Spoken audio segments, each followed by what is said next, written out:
High বন্ধুরা, কী অবস্থা, কেমন আছো? আশা করছি সকলে অনেক অনেক ভালো আছো। আজকে আমরা আলোচনা করব ক্লাস 10-এর অসুখী একজন কবিতার বিষয়বস্তু সম্পর্কে এবং কবিতার ব্যাখ্যা আমরা বিস্তারিতভাবে আলোচনা করব।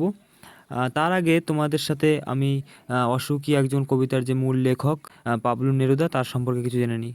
পাবলো নেরুদা 1904 খ্রিস্টাব্দে জন্মগ্রহণ করেন চিলিতে, যেটি দক্ষিণ আমেরিকার একটি দেশ যার আকৃতি অনেকটা চিলি বা লঙ্কার মতোই। পাবলো নেরুদা চিলির একজন প্রখ্যাত কবি, কূটনীতিকবিদ এবং রাজনীতিবিদও ছিলেন। তিনি 1971 খ্রিস্টাব্দে নোবেল পুরস্কার পান এবং 1973 খ্রিস্টাব্দে হৃদরোগে আক্রান্ত হয়ে মৃত্যুবরণ করেন। তো চলো কবিতায় যাওয়া যাক। অসুখী একজন, লিখেছেন পাবলো নেরুদা। আমি তাকে ছেড়ে দিলাম অপেক্ষায় দাঁড় করিয়ে দরজায়, আমি চলে গেলাম দূর দূরে। আমি তাকে ছেড়ে দিলাম, এখানে তাকে বলতে তার প্রেমিকা বা সহধর্মিণী বা স্ত্রী তাকে বোঝানো হয়েছে। তোমরা এই কবিতার যে ছবি, সেই ছবি দেখলেও তোমরা বুঝতে পারবে। আমি তাকে ছেড়ে দিলাম অপেক্ষায় দাঁড় করিয়ে রেখে দরজায়, আমি চলে গেলাম দূর দূরে। কবি বলছেন আমি তাকে ছেড়ে দিলাম। তাকে ছেড়ে দিলেন কেন, আমরা পরবর্তী লাইনগুলোতে জানতে পারবো। তিনি অপেক্ষায় দাঁড় করিয়ে দরজায় চলে গেলেন দূর দূরে। তার সহধর্মিণী দরজার সামনে এসে দাঁড়িয়েছেন। সে জানতো না আমি আর কখনো ফিরে আসবো না। বলছে সে জানতো না আমি আর কখনো ফিরে আসব না। লেখক যে চরিত্রটা এখানে ফুটিয়ে তুলেছে, সেখানে এক সৈন্য তার স্ত্রীকে বাড়িতে রেখে যুদ্ধক্ষেত্রে যাচ্ছেন। তো সে জানতো না আমি আর কখনো ফিরে আসব না। মানুষ যুদ্ধক্ষেত্রে যখন যায় দেশের জন্য যুদ্ধ করতে, এরকম তো নয় যে আমি ফিরে আসবই আবার। এমনও হতে পারে যে যুদ্ধক্ষেত্রে আমি মারাও যেতে পারি, দেশের জন্য প্রাণ দিতে পারি। তাই তিনি বলছেন যে আমি আর কখনো হয়তো ফিরে আসব না। তার যে সহধর্মিণী, তিনি হয়তো জানেন না যে আমি হয়তো আর ফিরে আসবো না, আমি এই যুদ্ধক্ষেত্রে মারাও যেতে পারি। একটা কুকুর চলে গেল। তিনি প্রত্যেকটা মুহূর্ত যে কাটছে, তিনি সেই প্রত্যেকটা মুহূর্ত কবিতার মধ্যে ফুটিয়ে তুলছেন। বলছে একটা কুকুর চলে গেল, হেঁটে গেল একটা গির্জার নান। অর্থাৎ এই মুহূর্তে তিনি প্রতিটা সেকেন্ড অনুভব করছেন যে এমন একটা সময় কুকুর হেঁটে যাচ্ছে গির্জার এক নান। নান কথার অর্থ হচ্ছে গির্জা। আমরা জানি গির্জা খ্রিস্টানদের যেমন হিন্দুদের মন্দির হয়, তেমন খ্রিস্টানদের গির্জা। এবং গির্জার এক নান, নান হচ্ছে যে আমাদের মন্দিরে যে পুরোহিত, সেই পুরোহিতের মতোই গির্জায় যারা দেখাশোনা করেন সেই ধর্মগুরু আর কি। একটা সপ্তাহ আর একটা বছর কেটে গেল। তিনি প্রতিটা মুহূর্ত যেহেতু অনুভব করছেন, তো তার কাছে একটা সপ্তাহ কাটলো, একটা দিন কাটলো, একটা রাত কাটলো, এরপরে একটা সপ্তাহ, একটা মাস, এরকম করে সপ্তাহ আর একটা বছর কেটে গেল। সময় তো চলমান, সে তো যাবেই। তো তিনি এখানে বলছেন যে সপ্তাহ আর বছর কেটে গেল, অর্থাৎ দিন পার হয়ে যাচ্ছে। বৃষ্টিতে ধুয়ে দিল আমার পায়ের দাগ, ঘাস জন্মালো রাস্তায়। লেখক বলছে যে বৃষ্টিতে ধুয়ে দিল আমার পায়ের দাগ।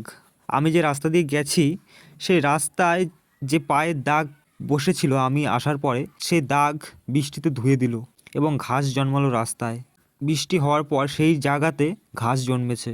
তিনি বলছেন, এখানে বোঝাতে চেয়েছেন লেখক যে সময় চলমান, সময় কোনো কিছু থেমে থাকে না, বা সময়ের জন্য কোনো কিছুই থেমে থাকে না, সব কিছুই চলমান, সময় চলমান।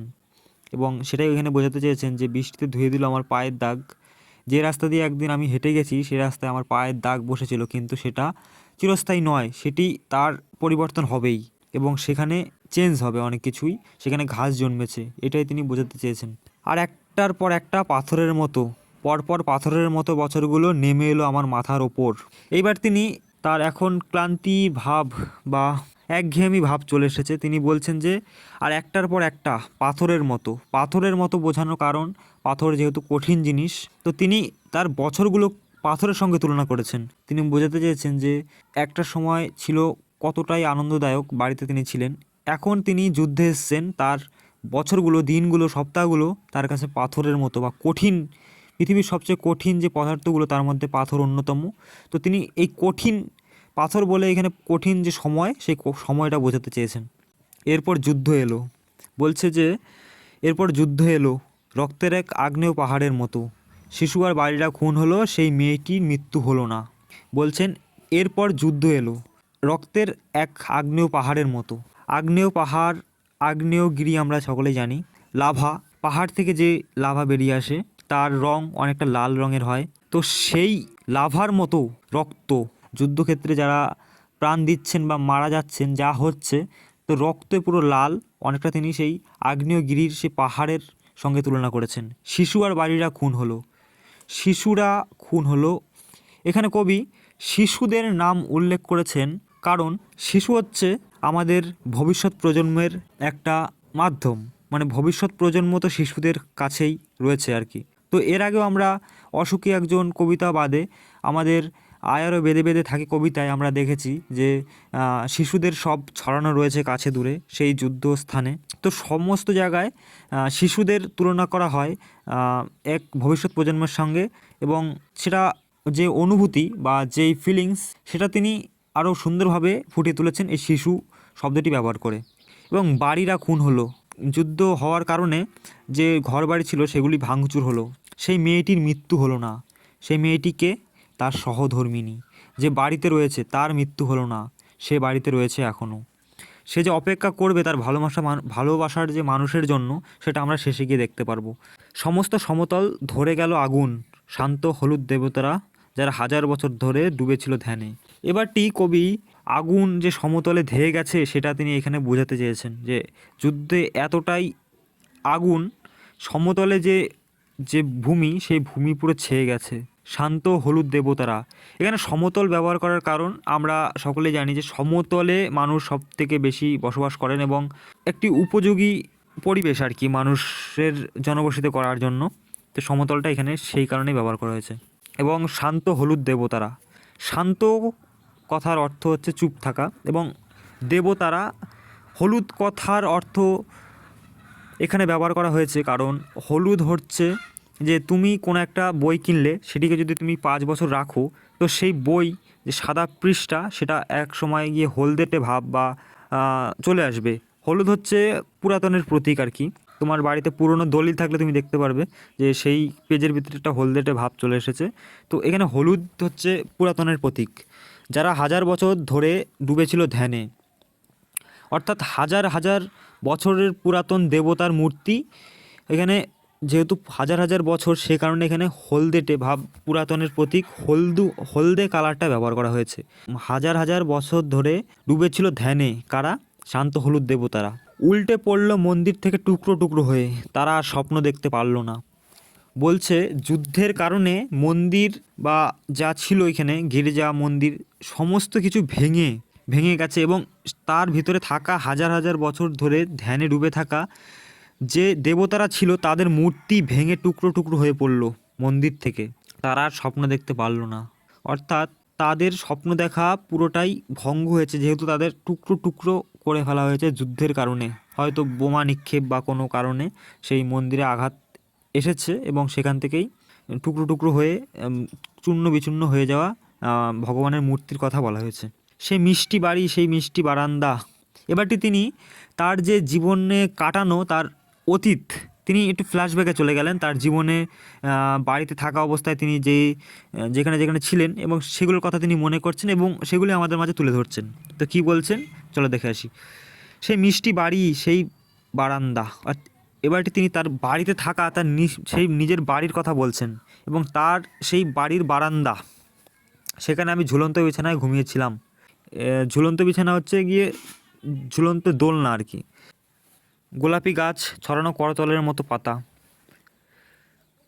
তিনি তার বাড়ির এক গোলাপি গাছ ছড়ানো করতলের মতো পাতা, পেপার ফুল আমরা সকলে চিনি, সেই ফুল বা সেই গাছ ফুল গাছের কথা তিনি এখানে উল্লেখ করছেন। চিমনি, প্রাচীন জলতরঙ্গ। চিমনি হচ্ছে রান্নাঘরের থেকে যে গন্ধ, দুর্গন্ধ এবং রান্নাঘরের ধোঁয়া এসব বের করার জন্য যে একটা পাইপ সিস্টেম করা, সেটাকে চিমনি বলা হয়। এবং প্রাচীন জলতরঙ্গ, প্রাচীন মানে পুরাতন, এবং জলতরঙ্গ কথার অর্থ হচ্ছে আমরা জানি যে জলতরঙ্গ হচ্ছে গিয়ে ঢেউ, সমুদ্রের যে তরঙ্গ, জলতর রাশি। কিন্তু এখানে কবি জলতরঙ্গ একরকম বাদ্যযন্ত্র তার কথা উল্লেখ করেছেন। সঙ্গীত শাস্ত্রে এই বাদ্যযন্ত্রকে উড়ক বাদ্য হিসেবে উল্লেখ করা হয়েছে। তো এই বাদ্যযন্ত্রের কথাই এখানে কবি বলেছেন। সব চূর্ণ হয়ে গেল, জ্বলে গেল আগুনে। বলছে তার যে জলতরঙ্গ, চিমনি এবং করতলের মতো পাতা, সেগুলির কথা তিনি বলছেন যে সব চূর্ণ হয়ে গেল, জ্বলে গেল আগুনে, সেগুলি সব আগুনে পুড়ে ছাই। যেখানে ছিল শহর সেখানে ছড়িয়ে রইল কাঠ কয়লা। বলছে যেখানে একসময় বড় বড় বিল্ডিং দালান বাড়ি ছিল সেখানে বর্তমানে শুধুমাত্র কাঠ কয়লা ছড়িয়ে রয়েছে। কাঠ কয়লা আমরা জানি যে কাঠ জ্বলার পরে যেটা থাকে সেটাকে কাঠকয়লা বলে, তো সেটাই এখন ছড়িয়ে রয়েছে। দোমড়ানো লোহা, মৃত পাথরের মূর্তি, বীভৎস মাথা। বলছে যে লোহার জিনিসপত্র সেগুলি দুমড়ে মুচড়ে ভেঙে গেছে এবং মৃত পাথরের যে পাথরের মূর্তি তার মাথা ভেঙে চূর্ণ বিচূর্ণ করা হয়েছে এবং সেই পাথরের মূর্তিকে মৃত বলে ঘোষণা করেছেন কবি। মূর্তির মাথা যেহেতু ভাঙা, তো তাকে তিনি মৃত বলে উল্লেখ করেছেন। রক্তের একটা কালো দাগ, অর্থাৎ এখানে লেখক রক্তের কালো দাগ বলেছেন। রক্তের পরিমাণ এতটাই হয়ে গেছে যে রক্ত শুকিয়ে পুরো কালো দাগ হয়ে গেছে। আমরা দেখেছি যে বাড়িতে হাঁস মুরগি বা কোনো কিছু কাটলে সেই রক্ত জমার কিছুটা পরে সেই রক্তের আকার ধারণ করেন, কালো রং ধারণ করে। তো সেখানে যেহেতু প্রচুর পরিমাণে যুদ্ধ হয়েছে এবং মানুষের রক্ত ছড়াছড়ি, তো সেই রক্ত শুকিয়ে কালো দাগ ধারণ করেছে, সেটাই এখানে লেখক বুঝিয়েছে। আর সেই মেয়েটি আমার অপেক্ষায়, বলছে এত কিছু হয়ে গেল তারপরেও সেই তার প্রেমিকা বা সহধর্মিণী এখনও তার অপেক্ষায়, তার জন্য অপেক্ষা করছেন এখনও। অর্থাৎ এই কবিতার মাধ্যমে লেখক এক প্রেমিকার মানে অদম্য ভালোবাসার যে বর্ণনা তিনি এখানে দিয়েছেন এবং যুদ্ধক্ষেত্রে যে ভয়াবহতা যা মানুষের শান্তি কেড়ে নেয় সেটাও এখানে তিনি সুন্দরভাবে ফুটিয়ে তুলেছেন এবং মানুষের প্রতি যে টান, এক প্রেমিকার তার প্রেমিকের প্রতি যে টান, সেটা তিনি এখানে ফুটিয়ে তুলেছেন। আশা করছি তোমাদের কবিতাটা বুঝতে কোনো অসুবিধা হয়নি। আর কোথাও যদি বুঝতে অসুবিধা হয় তোমরা অবশ্যই কমেন্ট সেকশনে জানাবে। এবং এই কবিতার যে প্রশ্ন 1 MCQ এবং 3-5 নম্বরে যে প্রশ্ন তোমাদের মাধ্যমিকে আসবে, সেই প্রশ্ন খুব শীঘ্রই আমরা এই চ্যানেলে দিয়ে দেবো। তো অবশ্যই চ্যানেলটা সাবস্ক্রাইব করে নেবে। দেখা হচ্ছে পরবর্তী ভিডিওতে। ভালো থাকবে, সুস্থ থাকবে, টাটা।